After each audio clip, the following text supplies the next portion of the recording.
ಶ್ರೀ ಗಣೇಶ ಪುರಾಣ ಅಧ್ಯಾಯ 29. ಕಶ್ಯಪ ಪತ್ನಿ ದಿತಿಯ ವಂಶ.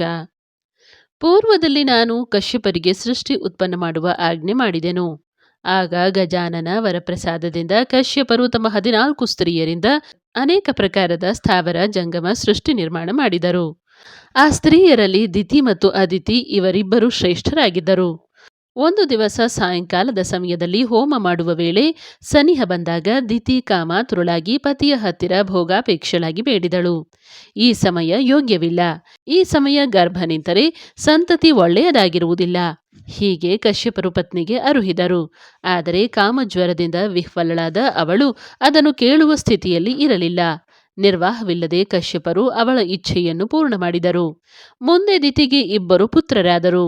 ಅವರಿಗೆ ಹಿರಣ್ಯಾಕ್ಷ ಮತ್ತು ಹಿರಣ್ಯಕಶಿಪು ಹೀಗೆ ಹೆಸರಿಟ್ಟರು.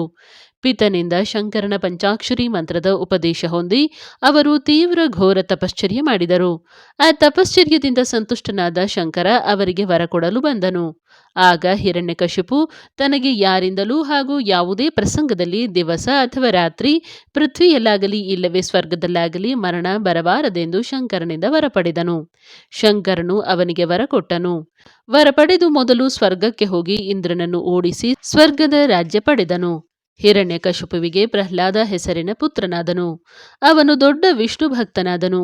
ಪಿತನಿಗೆ ಅತಿಶಯ ಕೋಪ ಬಂದು ಅವನ ನಾಶಕ್ಕಾಗಿ ಅನೇಕ ಉಪಾಯ ಮಾಡಿದನು.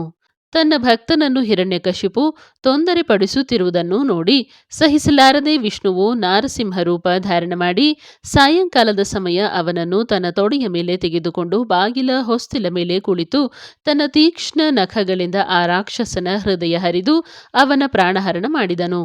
ಹಿರಣ್ಯಾಕ್ಷನನ್ನು ವಿಷ್ಣುವು ವರಾಹ ರೂಪ ಧಾರಣ ಮಾಡಿ ಈ ಪೂರ್ವದಲ್ಲಿಯೇ ಅವನ ವಧೆ ಮಾಡಿದನು.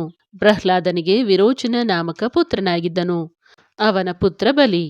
ವಿರೋಚನನು ಸೂರ್ಯನ ಉತ್ಕಟ ತಪಶ್ಚರ್ಯ ಮಾಡಿದ್ದರಿಂದ ಸೂರ್ಯನು ಅವನಿಗೆ ಉತ್ತಮ ಮುಕುಟ ಕೊಟ್ಟು, ಈ ಮುಕುಟ ನಿನ್ನ ಮಸ್ತಕದ ಮೇಲೆ ಇರುವವರೆಗೆ ನಿನಗೆ ಮೃತ್ಯು ಬರುವುದಿಲ್ಲ, ಹೀಗೆ ವರದಾನ ಕೊಟ್ಟಿದ್ದನು. ಆ ವರದ ಬಲದಿಂದ ಅವನು ಸರ್ವ ತ್ರಿಭುವನ ತನ್ನ ಅಧೀನದಲ್ಲಿ ಇಟ್ಟುಕೊಂಡಿದ್ದನು. ಅವನ ವಧೆಯ ಚಿಂತೆಯು ದೇವರಿಗೆ ಬಂದಿದ್ದರಿಂದ ವಿಷ್ಣುವು ಸುಂದರ ಸ್ತ್ರೀ ರೂಪ ಧರಿಸಿ ಅವನನ್ನು ಮೋಹಿತಗೊಳಿಸಿ ಅವನಿಗೆ ಅಭ್ಯಂಗ ಸ್ನಾನ ಮಾಡಲು ಹೇಳಿ ಅವನ ಮಸ್ತಕಕ್ಕೆ ಎಣ್ಣೆ ಹಚ್ಚಿ ಮರ್ದನ ಮಾಡಹತ್ತಿದಳು. ಮಧ್ಯದಲ್ಲಿ ಒಮ್ಮೆ ಜೋರಿನಿಂದ ಅವನ ಮಸ್ತಕವನ್ನು ಒತ್ತಿದಳು. ಮಸ್ತಕದ ಮೇಲೆ ಮುಕುಟವಿಲ್ಲದ್ದರಿಂದ ಜೋರಿನಿಂದ ಒತ್ತಿದ್ದರಿಂದ ಅವನ ಮಸ್ತಕ ಒಡೆದು ಚೂರು ಚೂರಾಗಿ ವಿರೋಚನನ ಪ್ರಾಣ ಹಾರಿಹೋಯಿತು. ಅಧ್ಯಾಯ 30. ವಾಮನ ಜನ್ಮ ಕಥೆ. ಒಮ್ಮೆ ವಿರೋಚನನ ಮಹಾಭಗವದ್ಭಕ್ತ ಪುತ್ರನಾದ ಬಲಿಯು ತನ್ನ ಉಪಾಧ್ಯಾಯ ಶುಕ್ರಾಚಾರ್ಯರನ್ನು ಕರೆದು ಅವರನ್ನು ಪೂಜಿಸಿ ಅವರಿಗೆ, ಹೇ ಪರಮ ಪೂಜ್ಯ ಗುರುವರ್ಯರೇ, ಇಂದ್ರನು ನಮ್ಮ ಬಂಧು ಇದ್ದು ಸ್ವರ್ಗದ ರಾಜ್ಯವಾಳುತ್ತಿರುವನು. ಅದರ ಪಾಲು ನಮಗೆ ಕೊಡುತ್ತಿಲ್ಲ. ಏಕೆ? ಈ ಶಂಕೆ ನನ್ನ ಮನದಲ್ಲಿ ಬಹಳ ದಿನಗಳಿಂದ ಕಾಡುತ್ತಿದೆ. ಅದಕ್ಕೆ ತಾವು ಸಮಾಧಾನ ಹೇಳಬೇಕು ಎಂದನು. ಆಗ ಶುಕ್ರನು, ರಾಜನೇ, ನಿನ್ನ ಪೂರ್ವಜರು ಸ್ವರ್ಗದ ರಾಜ್ಯ ಪ್ರಾಪ್ತಿಗಾಗಿ ಬಹಳ ಯತ್ನ ಮಾಡಿದರು. ಆದರೆ ಆ ಯತ್ನ ಸಫಲವಾಗಲಿಲ್ಲ.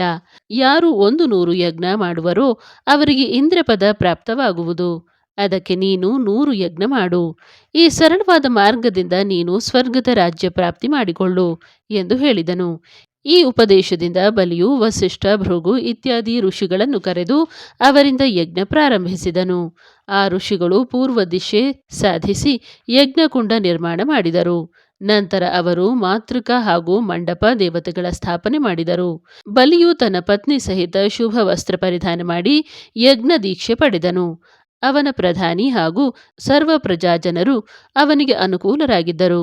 ಬ್ರಾಹ್ಮಣರು ಪರ್ವಾಂಗ ಮಾಡಿದ ನಂತರ ವೇದಗಳ ಹಾಗೂ ಸೂತ್ರಗಳ ವಾಕ್ಯದ ಅನುಶೋಧದಿಂದ ಪಶುವಿನ ಆಲಭನ ಮಾಡಿದನು. ಪ್ರತ್ಯೇಕ ದೇವತೆಗಳಿಗೆ ಆ ದೇವತೆಯ ಮಂತ್ರದಿಂದ ಆಹುತಿ ಕೊಟ್ಟರು. ನಂತರ ವಸಿಷ್ಠಾದಿ ಮಹರ್ಷಿಗಳು ಅಗ್ನಿಯಲ್ಲಿ ವಸೋದ್ಧಾರ ಹಾಕಿ ಉತ್ತರಾಂಗ ಸಮಾಪ್ತ ಮಾಡಿ ಮತ್ತು ಬಲಿ ಹಾಗೂ ಅವನ ಪತ್ನಿಯನ್ನು ರಥದಲ್ಲಿ ಕೂರಿಸಿ ಅನೇಕ ಪ್ರಕಾರದ ವಾದ್ಯಘೋಷ ಮಾಡುತ್ತಾ ಸರ್ವ ಜನರಿಂದ ಅವಭೃತ ಸ್ನಾನಕ್ಕೆ ಹೋದರು. ಆ ವೇಳೆ ವೇದಘೋಷ ಮತ್ತು ಸಾಮಗಾಯನ ನಡೆದಿತ್ತು. ಸ್ನಾನ ಮಾಡಿ ಮರಳಿ ಬಂದ ನಂತರ ಬ್ರಾಹ್ಮಣರಿಗೆ ಅಮಿತದಾನ ಸಮಾಪ್ತ ಮಾಡಿದನು. ಮುಂದೆ 100ನೇ ಯಜ್ಞ ಪ್ರಾರಂಭಿಸಲು ಆಗ ಇಂದ್ರನಿಗೆ ಅತಿ ಚಿಂತೆ ಪ್ರಾರಂಭವಾಯಿತು.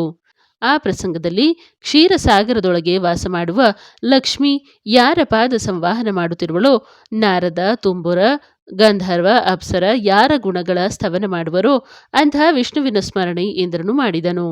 ತನ್ನ ಸಂಕಟವನ್ನು ಅವನಿಗೆ ನಿವೇದನೆ ಮಾಡಿದನು. ಆಗ ವಿಷ್ಣುವು ಇಂದ್ರನಿಗೆ ಹೆದರದಿರೆಂದು ಆಶ್ವಾಸನೆ ಕೊಟ್ಟನು ಮತ್ತು ತಾನು ಅದಿತಿಯ ಗರ್ಭದಲ್ಲಿ ಪ್ರವೇಶ ಮಾಡಿದನು. 10ನೇ ತಿಂಗಳಲ್ಲಿ ಅವಳಿಗೆ ಉತ್ತಮ ಪ್ರಕಾರದ ಪುತ್ರನಾದನು. ಸ್ವಸ್ವರೂಪದಿಂದ ಪ್ರಕಟನಾಗಿ ಅದಿತಿ ಹಾಗೂ ಕಶ್ಯಪರಿಗೆ ವಿಷ್ಣುವು ಪೂರ್ವದಲ್ಲಿ ಮಾಡಿದ ತಪಶ್ಚರ್ಯದಿಂದ ಭೂಭಾರ ಹರಣ ಮಾಡುವುದಕ್ಕಾಗಿ ನಾನು ಈ ಅವತಾರ ಧಾರಣ ಮಾಡಿರುವೆ. ಹೀಗೆ ಭಾಷಣ ಮಾಡಿ ವಿಷ್ಣುವು ಬಾಲಭಾವಧಾರಣ ಮಾಡಿ ಅಳಲಾರಂಭಿಸಿದನು. ನಂತರ ಕಶ್ಯಪರು ಅವನ ನಾಮಕರಣ, ಚೌಲ, ವ್ರತಬಂಧ ಹೀಗೆ ಸರ್ವ ಸಂಸ್ಕಾರ ಮಾಡಿದರು. ಅಧ್ಯಾಯ 31. ಬಲಿಯ ಉದ್ಧಾರ. ನಂತರ ಕಶ್ಯಪರು ಅವನಿಗೆ 4 ವೇದಗಳ ಅಧ್ಯಯನ ಮಾಡಿಸಿದರು.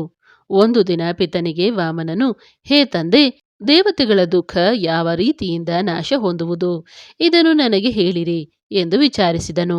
ಇದನ್ನು ಕೇಳಿ ಕಶ್ಯಪರು ಅನೇಕ ಪ್ರಕಾರದ ಸಿದ್ಧಿಯನ್ನು ದಯಪಾಲಿಸುವ ಗಜಾನನನ ಷಡಕ್ಷರ ಮಂತ್ರ ನಾನು ನಿನಗೆ ಉಪದೇಶ ಮಾಡುವೆ. ನೀನು ಗಜಾನನನನ್ನು ಪ್ರಸನ್ನ ಮಾಡಿಕೊಂಡರೆ ನಿನ್ನ ಸರ್ವ ಇಚ್ಛೆಗಳು ಸಫಲವಾಗುತ್ತವೆ. ಹೀಗೆ ನುಡಿದು ಕಶ್ಯಪರು ಸುಮುಹೂರ್ತದಲ್ಲಿ ಅವನಿಗೆ ಮಂತ್ರೋಪದೇಶ ಮಾಡಿದರು. ಮಂತ್ರ ಗ್ರಹಣ ಮಾಡಿದ ಮೇಲೆ ವಾಮನ ಪಿತನ ಆಜ್ಞೆ ಪಡೆದು ಅನುಷ್ಠಾನಕ್ಕೆ ಹೋದನು. ತಪಶ್ಚರ್ಯಕ್ಕಾಗಿ ಯೋಗ್ಯ ಸ್ಥಾನದ ಶೋಧ ಮಾಡುತ್ತಾ ಅವನು ವಿದರ್ಭ ದೇಶಕ್ಕೆ ಬಂದನು.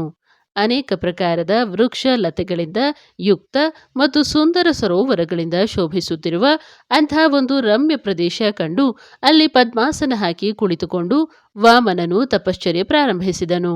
1 ವರ್ಷ ನಿರಾಹಾರ ಹಾಗೂ ಜಿತೇಂದ್ರಿಯನಾಗಿ ವಾಮನನು ತಪಶ್ಚರ್ಯ ಮಾಡಲು ಗಜಾನನನು ಪ್ರಸನ್ನನಾಗಿ ಅವನಿಗೆ ಇಚ್ಛಿತ ವರ ಕೊಟ್ಟನು. ನಂತರ ವಾಮನನು ಕಾಶ್ಮೀರ ಪಾಷಾಣದಿಂದ ಗಜಾನನನ ಮೂರ್ತಿ ಸಿದ್ಧಪಡಿಸಿ ಅದನ್ನು ಅಲ್ಲಿ ಸ್ಥಾಪಿಸಿದನು ಮತ್ತು ಅಲ್ಲಿ ರತ್ನ ಖಚಿತ ಸುವರ್ಣ ದೇವಾಲಯ ಕಟ್ಟಿದನು. ನಂತರ ಪಿತನ ಭೇಟಿಯಾಗಿ ಅವನ ಆಜ್ಞೆಯಿಂದ ಬಲಿಯು ಯಜ್ಞಕ್ಕೆ ಹೋದನು. ಕಟಿಸೂತ್ರ, ಮೇಖಲಾ, ಕೃಷ್ಣಾಜಿನ ಮತ್ತು ದಂಡ ಕಮಂಡಲು ಧಾರಣ ಮಾಡಿದ ಆ ಚಿಕ್ಕ ಋಷಿ ಮೂರ್ತಿ ಯಜ್ಞಕ್ಕೆ ಬಂದದ್ದು ನೋಡಿ ಸರ್ವರಿಗೂ ಅತಿ ಕೌತುಕವೆನಿಸಿತು. ಬಲಿಯು ಆತನಿಗೆ ಉತ್ಥಾಪನ ಕೊಟ್ಟು ಅವನ ಪೂಜೆ ಮಾಡಿದನು. ಅವನಿಗೆ, ನಿನ್ನ ಹೆಸರೇನು, ನಿನ್ನ ಗ್ರಾಮ ಯಾವುದು, ನಿನ್ನ ಆಗಮನದ ಕಾರಣವೇನು ಎಂದು ವಿಚಾರಿಸಿದನು. ಆಗ ವಾಮನ, ನನಗೆ ತಾಯಿ ತಂದೆಗಳ ಸ್ಮರಣೆ ಇಲ್ಲ, ನಾನು ಅನಾಥನಿರುವೆ, ಅದಕ್ಕೆ ನಾನು ಕೃಶನಾಗಿರುವೆ, ಇದನ್ನು ಅವಲೋಕಿಸು. ನನಗೆ ಇರಲು ಸ್ಥಳವಿಲ್ಲ, ಅದಕ್ಕಾಗಿ ನಾನು 3 ಪಾದ ಭೂಮಿ ಬೇಡಲು ನಿನ್ನ ಬಳಿಗೆ ಬಂದಿರುವೆ. ಒಂದು ಸಣ್ಣ ಪರ್ಣಕುಟೀರ ಸ್ಥಾಪನೆ ಮಾಡಿ ಅಲ್ಲಿರುವ ಇಚ್ಛೆ ನನ್ನದಾಗಿದೆ ಎಂದು ನುಡಿದನು. ವಾಮನನ ಇಚ್ಛೆ ತೃಪ್ತಿಗೊಳಿಸಲು ಬಲಿಯು ಸಿದ್ಧನಾದನು. ಆಗ ಆತನ ಗುರುವು ಶುಕ್ರಾಚಾರ್ಯರು ಮುಂದೆ ಬಂದು, ರಾಜನೇ, ನೀನು ಈ ಯಾಚಕನನ್ನು ಗುರುತಿಸಲಿಲ್ಲ. ಇವನು ಪ್ರತ್ಯಕ್ಷ ವಿಷ್ಣು. ಇವನು ಬಟುರೂಪ ಧಾರಣ ಮಾಡಿ ನಿನಗೆ ಮೋಸ ಮಾಡುವುದಕ್ಕಾಗಿ ಬಂದಿರುವನು. ಅವನು 3 ಪಾದವು ಸರ್ವ ತ್ರಿಭುವನವನ್ನು ವ್ಯಾಪಿಸಿ ಬಿಡುವುದು. ಅದಕ್ಕಾಗಿ ಇವನಿಗೆ ಏನೂ ಕೊಡಬೇಡ. ಹೀಗೆ ನುಡಿಯಲು ಅವನ ನುಡಿ ಕೇಳಿ ಬಲಿಗೆ ಅತಿಕೋಪ ಬಂದಿತು. ಅವನು, ಹೇ ಗುರುಗಳೇ, ನೀವಾದರೂ ಏನು ಹೇಳುವಿರಿ? ಇಂಥ ದಾನ ಕೊಡುವ ಭಾಗ್ಯ ನನ್ನದಾಗಿದೆ. ಇವನಂಥ ಸತ್ಪಾತ್ರ ಯಾಚಕ ನನಗೆ ಯಾರೂ ಸಿಗುವುದಿಲ್ಲ. ಇವನಿಗೆ ಕೊಟ್ಟ ದಾನ ಅನಂತ ಫಲ ಕೊಡುವುದು. ಅದಕ್ಕಾಗಿ ನಾನು ಇವನಿಗೆ 3 ಪಾದ ಭೂಮಿ ಕೊಡುವೆ. ಹೀಗೆ ಬಲಿ ಅಂದು ವಾಮನನಿಗೆ ಸಂಕಲ್ಪ ಹೇಳಲು ಹೇಳಿದನು. ಬಲಿಯು ಇನ್ನು ಉದಕ ಬಿಡುವನು ಎಂದು ತಿಳಿದು ಶುಕ್ರಾಚಾರ್ಯರು ಸೂಕ್ಷ್ಮ ರೂಪ ಧರಿಸಿ ಆ ಬಲಿಯ ಕೈಯಲ್ಲಿರುವ ತೀರ್ಥದ ಗಿಂಡಿಯಲ್ಲಿ ಹೋಗಿ ಕುಳಿತರು. ಗಿಂಡಿಯ ತೊಟ್ಟಿಯಿಂದ ನೀರು ಬೀಳದಿರುವುದರ ಕಾರಣ ವಾಮನನು ಅರಿತು ಅವನು ತೊಟ್ಟಿಯಲ್ಲಿ ಕಡ್ಡಿ ಹಾಕಿದನು. ಆಗ ಶುಕ್ರಾಚಾರ್ಯರ ಒಂದು ನೇತ್ರ ಒಡೆದು ಅವರು ತೊಟ್ಟಿಯಿಂದ ಹೊರಬಂದರು. ವಾಮನನ ಹಸ್ತದ ಮೇಲೆ ಸಂಕಲ್ಪದ ಉದಕ ಬೀಳಲು ಅವನಿಗೆ ಅತಿಶಯ ಆನಂದವಾಯಿತು. ಅವನು ವೇಗವಾಗಿ ಬೆಳೆಯಲಾರಂಭಿಸಿದನು. ವಾಮನನು ತನ್ನ 2ನೇ ಪಾದದಲ್ಲಿ ಪೃಥ್ವಿ ಮತ್ತು ಸ್ವರ್ಗ ಇವುಗಳ ಆಕ್ರಮಣ ಮಾಡಿದನು. 3ನೇ ಪಾದ ಅವನ ಮಸ್ತಕದ ಮೇಲೆ ಇಟ್ಟು ಅವನಿಗೆ ಪಾತಾಳಕ್ಕೆ ಹೋಗಲು ಆಜ್ಞೆ ಮಾಡಿದನು. ಬಲಿಯು ಮಹಾನ್ ವಿಷ್ಣು ಭಕ್ತನಿದ್ದನು. ಅವನು ವಾಮನನಿಗೆ, ದೇವ, ನಾನು ಪಾತಾಳಕ್ಕೆ ಹೋಗುವೆ, ಆದರೆ ನೀನು ನನ್ನ ಜೊತೆಗೆ ಬರಬೇಕು ಎಂದು ಬೇಡಿದನು. ನಾನು ಸದೈವ ನಿನ್ನ ಸನ್ನಿಧಿ ಇರುವೆ. ಹೀಗೆ ವಾಮನ ನುಡಿದನು.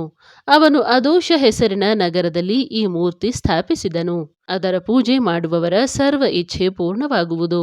ಇನ್ನು ಗಜಾನನನಿಗೆ ಶಮೆಯು ಏಕೆ ಪ್ರೀತಿ, ಈ ಸಂಬಂಧ ಕಥೆಯೊಂದನ್ನು ನಿಮಗೆ ಹೇಳುವೆ, ಅದನ್ನು ಶ್ರವಣ ಮಾಡಿರಿ ಎಂದು ಬ್ರಹ್ಮದೇವರು ವ್ಯಾಸರಿಗೆ ಹೇಳಿದರು.